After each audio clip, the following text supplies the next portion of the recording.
Welcome back, and we're delighted to be joined over the phone by Mr. Waleed Mpunir, a tourism expert who will shed light on museums and the touristic sites in Egypt. Do we have our guest over the phone? Right, our guest is not ready with us yet. Now we will go on to our next report. Let's have a closer look. The Egyptian Museum in Tahrir's Facebook page announced on Monday that it is offering a unified ticket to visit 3 large museums in Cairo, starting from Monday until October 3rd. These are Egyptian Museum in Tahrir, the Coptic Museum, and the Museum of Islamic Art. The museum said that the ticket is available at ticket sales outlets of these 3 museums as part of the Nile and Life exhibit, the first joint archaeological exhibition between the 3 museums. The ticket will remain valid for use within 48 hours from the date of issuance. The Islamic Art Museum is located in Darb al-Ahmar district in Cairo, while the Coptic Museum is located in Old Cairo.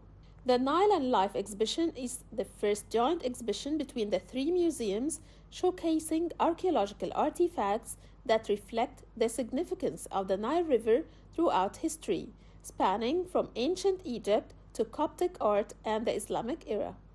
The exhibit at the Tahrir Museum features a statue of King Amenhotep III portrayed as the happy god of the Nile, dating to 1860 BCE to 1814 BCE. The exhibition also includes various lectures on topics related to the history of the Nile River and ancient civilization. In the ancient Egyptian language, Egyptians referred to the Nile as the Great River. They recognized its great importance, exerting great effort to dig canals to harness the river's waters for irrigation. The Nile also served as a reference point for determining the beginning of the new year in ancient Egypt by measuring the height of the flood waters. The river was sacred for ancient Egyptians, who used its water for purification and other religious rituals. They believed that those who polluted its waters would incur the wrath of the gods.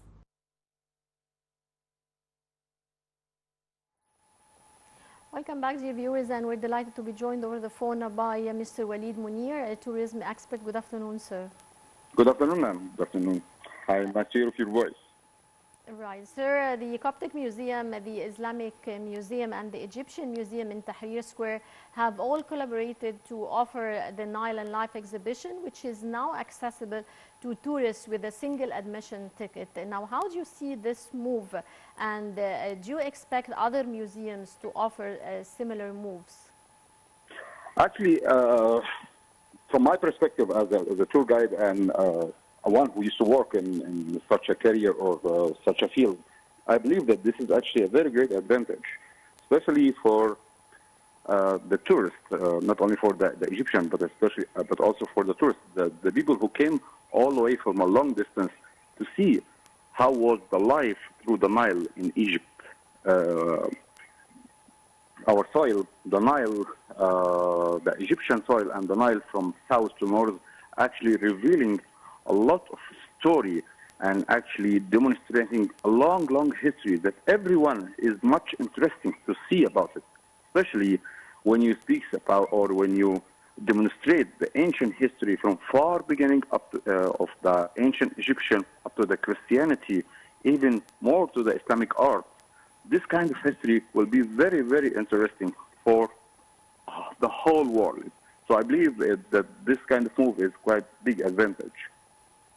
Right. So you see the move by the different museums as an important act, and it will attract more tourists to these museums, right? How the 3 above mentioned museums were able to introduce this exhibition? I beg pardon, couldn't hear your voice. Sorry? Sorry, can you please repeat? I couldn't hear your voice. Right. How were the 3 above mentioned museums able to introduce this exhibition? Oh, how? Yes. Actually, let me tell you that the Egyptian Museum is well known by the type of exhibitions they have. The art crafts exist in the Egyptian Museum, for example, and I'm speaking about the major one. telling the story of the ancient Egyptian history from far beginning, the first dynasty, up to the Greek and the Roman time. Especially if you would like to continue to understand how was the art, the art craft, the history of Egypt from this period. So you have a chance by this movement to continue visiting the Christianity represented by the Coptic Museum, especially that this period were quite rich in Egypt and actually in all over the world, because Egypt was much connected to the whole world in this period. When you speak about the Roman, speak about Saint Mark, the Christianity, how it started in Egypt and how it has been split into an Eastern Christianity and the Western Christianity, then you would continue, okay, to see how was the Islamic art and the Islamic art craft, especially that the Islamic also is a very rich and one of the most beautiful art crafts you can ever find in the whole world belongs to the Muslim or to the Islam art craft. So I believe that this will be a very great advantage. Right. Well, sir, historically, the easiest way was to travel between different governorates in Egypt through the Nile. I mean, that has been throughout the years, through Nile cruises, or now the same. Nile cruises are so interesting to tourists between Luxor and Aswan and Minya. How do you see the significance of these Nile cruises, especially in Upper Egypt, to tourists? Wow, this is actually a very interesting question, ma'am. Let me tell you that the Nile cruises, especially from Aswan to Luxor to Minya, this actually demonstrates a part. It's sure very important and very significant part. But actually, I believe that the Nile cruise, or I think that the Nile cruise should extend to its way all the way from Luxor up to Cairo, or even to Alexandria. Because actually, the history, or if you'd like to see more about the history, you have to go through a lot, especially that there is some of the cities which is very rich of the history. Okay, in the way from Luxor to Minya, you will find Sohag, where the ancient tomb complex of Abydos. This one is one of the most magnificent sites you can ever see. Continue to Minya. Minya actually revealing a very important, or let's say, one of the most important events has taken place in the whole world. The first monotheism has taken place in Minya, where the whole story of Akhenaten exists in Minya, in his place in Tal el Amarna. And actually, I believe that the cruises should continue the way through Bani Suef, or even continue to Cairo. So the Nile cruise is actually a very beautiful trip, starting from the south to north or from north to south. But I think that we have a chance to continue the cruise trip all the way to the north.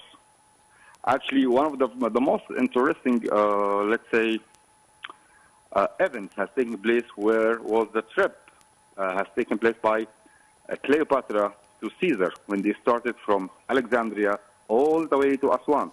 It was a trip for 3 weeks.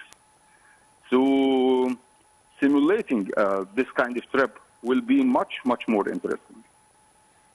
Right. Sir, museums now use technology in displaying their artifacts, offering tourists an exciting experience. Would you tell us more about the way you see museums now and previously using technology and all the new advances that are applied in most museums now?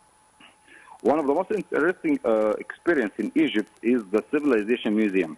The way we explained the artifacts there is actually adopting the new method, or let's say the modern method of demonstrating the artifacts. So the National Museum of the Civilization of Egypt is the newest one, and we're still waiting for the Grand Museum to be open soon, inshallah. Where actually this is providing a very exciting experience to the tourists or even to the locals, because once you look at the art craft and look down there to see how is the board showing the history or the information about the piece that you are standing before.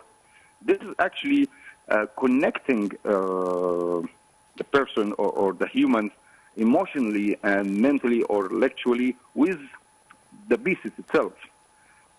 See, the most important part about the Egyptian history is actually how to show or how to let the human feel that how everything has started here on this land. So, yes, so actually showing, for example, a piece of the surgery tools that it has been invented during the 2850 BC and show it to someone who's worked as a doctor or as in the medicine field. Actually, this one or this piece will connect him emotionally and intellectually with the type of knowledge that he has. And actually, he will realize that everything or the type of life he chooses is already started here. That's what I mean, actually. So, yes, this will be a very, let's say, great to use this kind of method. Right. Well, in preparing our art class. Right. Well, say with all the advances that are applied to the Egyptian museums now, the Egyptian Museum in Tahrir and also the Grand Egyptian Museum that will be opening soon, how far do you think the role of these museums in enhancing the sense of belonging of children and youth in Egypt through these museums? Oh, this is a very important point as well, ma'am. Actually, let me tell you that the new generation has, let's say, already has let's say, have their own willing to see and to understand, okay, what type of subjects they have in their schools and what type of subjects they have studied already and how it exists in the reality. So, me, myself, from my own experience, I've taken my child a lot to the Civilization Museum, to the Egyptian Museum, to telling him what subject that he used to study at the school is already exists in the real. It's always a different perspective when you see something in the real and you read about it. That's why, see, the knowledge exists in the multiple books in all over the world, or actually on the internet nowadays. But actually, to see the masterpieces yourself, okay, makes a different feeling and enhance the knowledge. So, and everything is about the knowledge, everything about the information. This era is the era where the human should look for the knowledge. That's how he enhances himself.